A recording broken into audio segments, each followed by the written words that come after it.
Israel അധിനിവേശം പലസ്തീനെ തകർത്തു. ഗാസയിൽ ഇസ്രായേൽ നടത്തിയ വംശഹത്യയുടെ അമ്പരപ്പിക്കുന്ന റിപ്പോർട്ടുകൾ പുറത്തുവന്നു. ഇപ്പോഴിതാ ഇറാൻ മാധ്യമമായ തെഹ്റാൻ ടൈംസ് അമ്പരപ്പിക്കുന്ന മറ്റൊരു റിപ്പോർട്ട് പുറത്തുവിട്ടിരിക്കുന്നു. പലസ്തീനിലെ ക്രിസ്ത്യാനികളെയും ഇസ്രായേൽ ലക്ഷ്യമിട്ടുവെന്നാണ് റിപ്പോർട്ടിൽ പറയുന്നത്. പലസ്തീനിലെ higher presidential committee for church അഫയേഴ്സിനെ ഉദ്ധരിച്ചാണ് തെഹ്റാൻ ടൈംസ് ഇക്കാര്യം റിപ്പോർട്ട് ചെയ്തിരിക്കുന്നത്. പലസ്തീനിലെ ക്രിസ്ത്യൻ സാന്നിധ്യത്തെയും ഇസ്രായേൽ അധിനിവേശം തകർത്തു എന്നാണ് higher presidential committee for church അഫയേഴ്സിൻ്റെ റിപ്പോർട്ടിൽ പറയുന്നത്. പലസ്തീനികളെ മാത്രമല്ല, ക്രിസ്ത്യാനികളെ ലക്ഷ്യമിട്ടും ഇസ്രായേൽ വംശഹത്യാശ്രമം നടത്തിയതായി റിപ്പോർട്ടിൽ പറയുന്നു.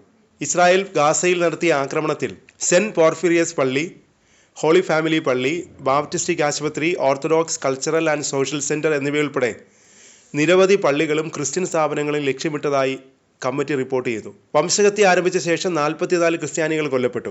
ചിലർ ഇസ്രായേലിന്റെ നേരിട്ടുള്ള ആക്രമണത്തിലും മറ്റുള്ളവർ ഗാസ നേരിടുന്ന തീവ്രമായ മാനുഷിക സാഹചര്യങ്ങൾ മൂലവും. അധിനിവേശ വെസ്റ്റ് ബാങ്കിലെ തായ്ബെ എന്ന ക്രിസ്ത്യൻ ഗ്രാമത്തിൽ ആവർത്തിച്ചുള്ള ആക്രമണങ്ങൾ ഉണ്ടായി. ജെറുസലേമിലെ ഓർത്തഡോക്സ് പാട്രിയാർക്കേറ്റിന്റെ ബാങ്ക് അക്കൗണ്ടുകൾ മരവിപ്പിക്കൽ, പള്ളികൾക്ക് കനത്ത നികുതി ചുമത്തൽ, അർമേനിയൻ പള്ളിയുടെ സ്വത്തുകൾ പിടിച്ചെടുക്കൽ എന്നിവയുണ്ടായി. ഇതെല്ലാം ദീർഘകാലമായി നിലനിൽക്കുന്ന കരാറുകളുടെ ലംഘനമാണെന്നും കമ്മിറ്റി ചൂണ്ടിക്കാട്ടി. അപമാനിക്കൽ, ശാരീരിക ആക്രമണം, പള്ളികളും സെമിത്തേരികളും നശിപ്പിക്കൽ എന്നിവയുൾപ്പെടെ ക്രിസ്ത്യാനികൾ ദൈനംദിന പീഡനങ്ങൾ നേരിടുന്നുണ്ടെന്നും കമ്മിറ്റി പ്രസ്താവനയിൽ പറയുന്നു. കൂടാതെ ചെക്ക് പോസ്റ്റുകളും പ്രദേശങ്ങളെ വേർതിരിച്ചുകൊണ്ടുള്ള മതിലുകളും കാരണം ജനങ്ങളുടെ സഞ്ചാരവും നിയന്ത്രിക്കപ്പെടുന്നു. ക്രിസ്ത്യാനികൾക്ക് അവരുടെ വിശ്വാസം ആചരിക്കുന്നതിനോ ഈസ്റ്റർ പോലുള്ള മതപരമായ പരിപാടികൾ ആഘോഷിക്കുന്നതിനോ ഇത് തടസ്സമാകുന്നുവെന്നും കമ്മിറ്റി പറയുന്നു. യേശുവിൻ്റെ ജന്മസ്ഥലമായ ബെത്ലഹേമിലെ ഉപരോധത്തിനെക്കുറിച്ചും കമ്മിറ്റി വെളിപ്പെടുത്തൽ നടത്തി. ഇപ്പോൾ 180-ലധികം ചെക്ക് പോസ്റ്റുകൾ, ജനവാസ കേന്ദ്രങ്ങൾ, മതിലുകൾ എന്നിവയാൽ ചുറ്റപ്പെട്ടിരിക്കുകയാണ് ബെത്ലഹേം. നഗരത്തിൻ്റെ വിസ്തീർണം 37 ചതുരശ്ര കിലോമീറ്ററിൽ നിന്ന് വെറും 7.3 കുറഞ്ഞു. E1 എന്നറിയപ്പെടുന്ന ഇസ്രായേൽ കുടിയേറ്റ പദ്ധതി ജെറുസലേമിനെ പലസ്തീനിൽ നിന്ന് കൂടുതൽ ഒറ്റപ്പെടുത്തി. ബെത്ലഹേമിലെ ഉപരോധം ശക്തമാക്കുകയും ചെയ്യുമെന്ന് കമ്മിറ്റി മുന്നറിയിപ്പ് നൽകി. ഇസ്രായേലാണ് വിശുദ്ധ നാട്ടിൽ ക്രിസ്ത്യൻ സാന്നിധ്യം ഇല്ലാതാക്കിയതെന്നും കമ്മിറ്റി ആരോപിക്കുന്നു.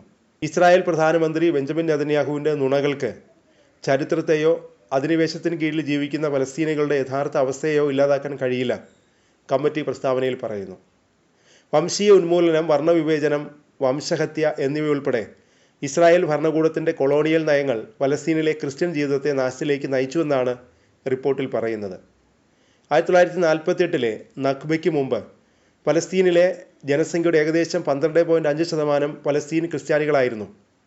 ഇന്നവർ 1.2% മാത്രമേ ഉള്ളൂ. 1967-ൽ കൈവശപ്പെടുത്തിയ ഇസ്രായേൽ പ്രദേശങ്ങളിൽ വെറും 1% മാത്രമേ ഉള്ളൂ. ആധുനിക പശ്ചിമേഷ്യൻ ചരിത്രത്തിലെ സുപ്രധാന സംഭവങ്ങളിലൊന്നാണ് നഖ്ബ. മഹാദുരന്തം എന്നാണ് ഈ അറബി പദത്തിൻ്റെ അർത്ഥം. 1947-48 കാലഘട്ടത്തിൽ പലസ്തീനിൽ ഇസ്രായേൽ രാഷ്ട്രം സ്ഥാപിക്കുന്നതിനോടനുബന്ധിച്ച് ജൂതർ ചെയ്തു കൂട്ടിയ കൊടും ക്രൂരതകളാണ് നഖ്ബ. രണ്ടാം ലോക മഹായുദ്ധം അവസാനിച്ചതിന് ശേഷം 1948-ൽ പലസ്തീൻ വിഭജിക്കപ്പെട്ടതാണ് നഖ്ബയിലേക്ക് നയിക്കാനുണ്ടായ പ്രധാന കാരണം. 1947 നവംബർ 27-ന് പാസാക്കിയ ഐക്യരാഷ്ട്രസഭയുടെ പ്രമേയം 181 അഥവാ വിഭജന പദ്ധതി പലസ്തീൻ ഭൂമിയെ ജൂതന്മാർക്കും പലസ്തീനികൾക്കുമിടയിൽ രണ്ടായി വിഭജിച്ചു. കമ്മിറ്റിയുടെ അഭിപ്രായത്തിൽ നഖ്ബ സമയത്ത് 90,000 പലസ്തീൻ ക്രിസ്ത്യാനികളെ നാടുകടത്തി. ഏകദേശം 30 പള്ളികൾ അടച്ചുപൂട്ടാൻ നിർബന്ധിതരായി. ജെറുസലേമിലെ സെമിറാമിസ് ഹോട്ടലിൽ 25 പേരെ കൊലപ്പെടുത്തി.